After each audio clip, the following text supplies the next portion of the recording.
इस चैनल में आपको मिलती है detail information about colleges, universities, and different courses. thus to attain all this information. All you have to do is subscribe our channel and do not forget to press the bell icon. Hey everyone, this is Shivani and welcome to student खबरी।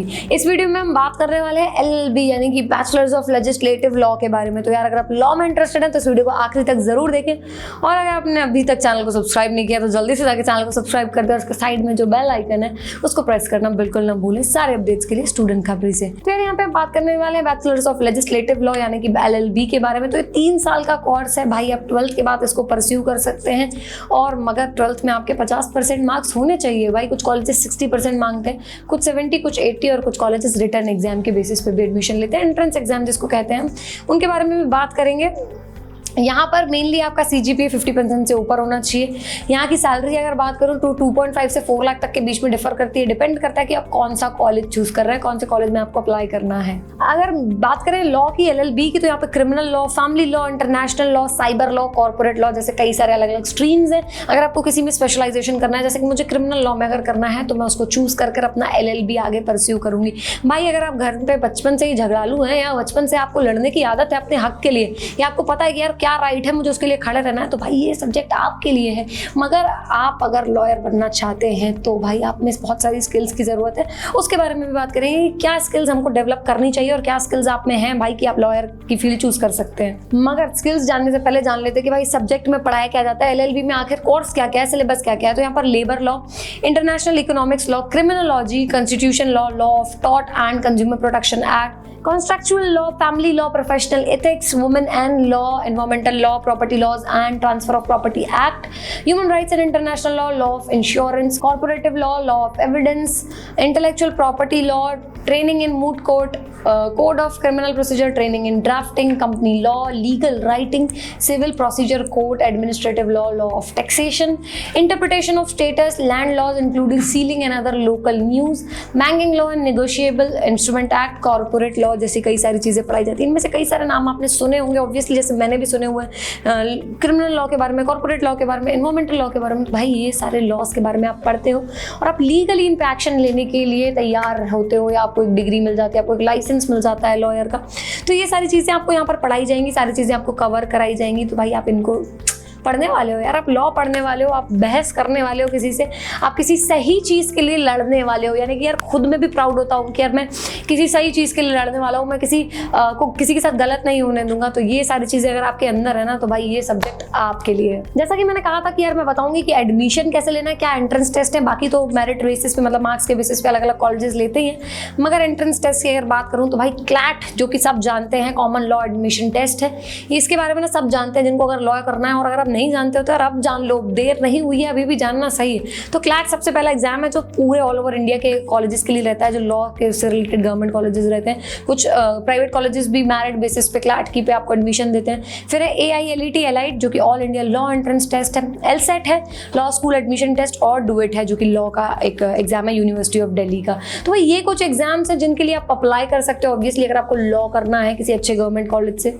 फिर हमारे पास कुछ state level पे exam है, तो AP law set है, और TS law set है, केरला LLB एंट्रेंस एग्जाम है, TSPG LSAT है, APPG LSAT है। मतलब बहुत सारे लॉ के एग्जाम्स है, बहुत सारे एग्जाम्स है लॉ के लिए, मगर पढ़ाई भी उतनी तगड़ी करनी पड़ती है यार। सुना ही होगा आपने कि क्लैट निकालना इज नॉट ईजी, क्योंकि यार लॉ का एग्जाम है, आपको वहां पर जाकर अपनी राइट्स प्रेजेंट करने, अपनी सारी मेन टॉपिक्स प्रेजेंट करने, तो मतलब काफ़ी ज़्यादा इसमें मेहनत रहती है। जैसे मैंने स्टार्टिंग में कहा था कि स्किल्स के बारे में बात करेंगे। अगर यार स्किल्स जो मैं यहाँ पे आपको बताने वाली हूँ अगर ये आपके अंदर हैं तो काफ़ी अच्छा है, मतलब लॉ में आप घुस जाओ। और अगर आपके अंदर स्किल्स नहीं है तो मतलब यार अगर आपको लॉयर बनना है तो स्किल्स आपको थोड़ा बहुत देखना पड़ेगा, डेवलप करना पड़ेगा।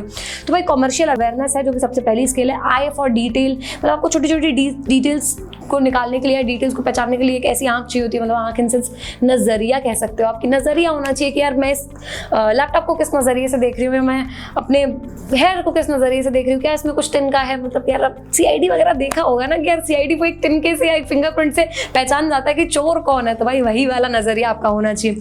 फिर टाइम मैनेजमेंट है, कम्युनिकेशन स्किल्स है, ऑब्वियसली आपको प्रेजेंटेबल होना पड़ेगा, कम्युनिकेशन स्किल आपकी अच्छी होनी चाहिए। Academic potential, legal research and analysis, self confidence and Reliance और होल्डिंग पेशेंस। मतलब ये सारी चीज़ें ना बिल्कुल अप्रोप्रिएट हैं अगर आप लॉयर बनना चाहते हैं। मतलब आप में पेशेंस होना चाहिए, आप में कम्युनिकेशन स्किल्स होना चाहिए, नज़रिया होना चाहिए, टाइम मैनेजमेंट होना चाहिए, कॉन्फिडेंस होना चाहिए, क्योंकि आप कुछ पॉइंट प्रूव करना चाहते हैं तो भाई कॉन्फिडेंस होना चाहिए कि आई एम राइट, तो मैं वो पॉइंट प्रूव कर सकता हूँ। तो ये सारी चीज़ें स्किल्स अगर आप में नहीं है और अगर आप लॉयर बनना चाहते हैं तो भाई अभी से डेवलप करना शुरू कर दें। अब अगर कुछ कॉलेजेस की बात करूँ यार, कॉलेजेस तो आई गेस आप सबका एक ड्रीम कॉलेज होगा। आप लॉ अगर आप करना चाहते हैं तो बहुत सारे सपने होते हैं लॉ से लोगों के, तो वो लोग पहले से बहुत सारे कॉलेजेस डिसाइड करके बैठते हैं। मगर अगर आपने अभी तक अपना कॉलेज डिसाइड नहीं किया है, मगर आपको पता है कि यार मुझे ये सारी चीज़ें चाहिए एक कॉलेज में, और अगर आपने कॉलेज डिसाइड भी कर लिया है तो यार दोनों के लिए नीचे डिस्क्रिप्शन बॉक्स में ना एक स्टूडेंट फॉर्म दिया है, यानी कि प्रोफाइल एनालिसिस फॉर्म, उसको फिल करें। अपना कॉलेज अगर आपने चूज कर रखा है तो उसके बारे में अगर आपको कोई जानकारी चाहिए तो उसको भी क्वेश्चन पूछ सकते हैं, और उसके अलावा अपनी प्रोफाइल यानी कि अपनी नीड के हिसाब से वहाँ पर चीज़ें फिल करें। तो हम आपको जल्द से जल्द आपके ड्रीम कॉलेज या आपके सूटेबल कौन सा आपको कॉलेज, वो कॉलेज से आपको प्रोवाइड करेंगे, सॉल्यूशन देंगे सारी चीज़ों का। तो भाई देर मत करो, जल्दी से जाकर प्रोफाइल एनालिसिस फॉर्म को फिल कर सारी चीज़ें जान लीजिए। और अगर अब मैं कॉलेज की बात कर ही रही हूँ तो भाई कॉलेजेस भी यहाँ पर मेंशन कर देती हूँ। तो यहाँ पर NUJS है जो कि कैलकाटा में है, NLIU है, गवर्नमेंट लॉ कॉलेज है जो कि मुंबई में है, मुंबई यूनिवर्सिटी है, GJALC है, doctor BR Ambedkar college of law है, SNDT वुमेन्स यूनिवर्सिटी है, JCCL है, रिजवी लॉ कॉलेज है, PES लॉ कॉलेज है, सिद्धार्थ कॉलेज ऑफ लॉ है, वेस्कॉल है। मतलब ये सारे कॉलेजेस आपको प्रोवाइड करते हैं भाई LLB। अगर आप करना चाहते हैं तो आप यहाँ से कर सकते हैं। और उसके अलावा मैंने एक और ऑप्शन आपको दिया नीचे डिस्क्रिप्शन बॉक्स में भी, आप उनसे सारी चीज़ें पूछ सकते हैं कॉलेज के बारे में। अगर यहाँ पे मैं कुछ टॉप कॉलेजेस को रैंक करूँ तो यार कुछ टॉप कॉलेजेस के नाम बताऊँ तो national law school of Indian university है जो कि बैंगलोर में है, NLU है जो कि नेशनल लॉ यूनिवर्सिटी है, न्यू दिल्ली में है, national academy of legal studies and research Hyderabad में, the west Bengal national university of judicial science NUJS जो कि कोलकाता में है, नेशनल लॉ यूनिवर्सिटी जो कि जोधपुर में है। तो ये कुछ टॉप कॉलेजेस हैं जिनको आप कंसिडर कर सकते हैं अगर यार आपके क्लैट में निकल जाए तो। और नहीं तो भाई अगर आपका क्लैट नहीं निकल रहा उसका भी ऑप्शन है भाई। अगर आपको लॉ दिल से करना है ना, जल्दी से हमसे पूछे सारे क्वेश्चन नीचे स्टूडेंट फॉर्म पे।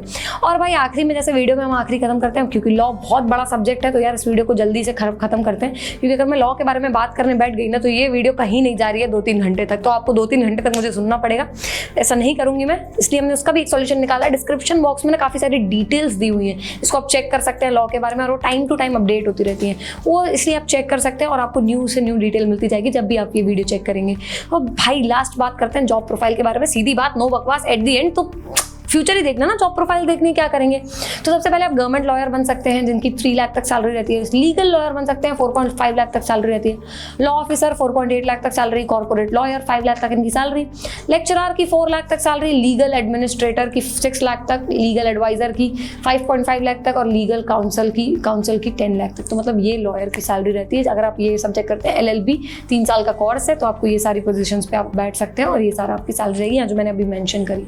तो भाई अगर आपको करना है तो देर किस बात की है, बाकी मैंने सारी चीज़ें आपको मेंशन कर दी है कि डिस्क्रिप्शन बॉक्स चेक करना ना भूलें, उसमें डिटेल्स हैं और उसमें वो प्रोफाइल एनालिसिस फॉर्म भी फिल कर आप अपने क्वेश्चन पूछ सकते हैं। और अगर आपको ये वीडियो पसंद आई हो तो लाइक करना ना भूलें, शेयर ज़रूर करें और चैनल को सब्सक्राइब करना बिल्कुल ना भूलें।